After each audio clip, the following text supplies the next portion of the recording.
This is what'll do it. So that's the biggest game of the weekend in terms of macro, big picture change in the league. All right, I want to talk about this. I watched the Celtics-Lakers game last night, and Boston led by 20 early in the second quarter. Alonzo Ball can't shoot, we know that. And Boston really won comfortably, despite the fact Gordon Hayward's out for the year, Al Horford concussion out for the game, and Jason Tatum hurt out for the second half. Boston and L.A. are miles apart. Here is my second big prediction in this segment. The Boston Celtics will be the New England Patriots and completely dominate a conference for the next 10 years. I've said this for years, cities and teams mirror each other.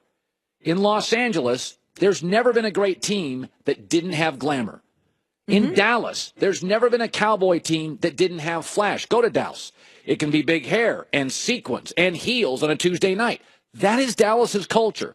That becomes the Cowboys' culture. The players' wives, the coaches' wives lives in that culture. Jerry Jones lives in that culture. He plays to that audience. Generally, Detroit teams are tough.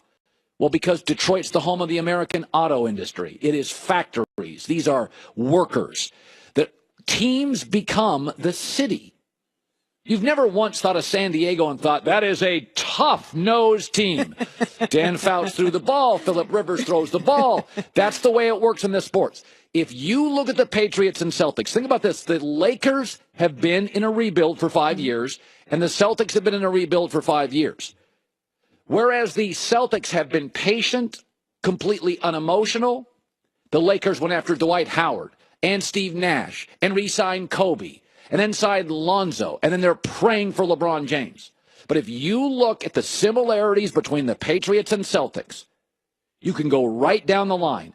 A-plus ownership, a coach that considered a little bit of a Svengali or a genius, your star quarterback and point guard, we both think of him as the best finisher in their respective league.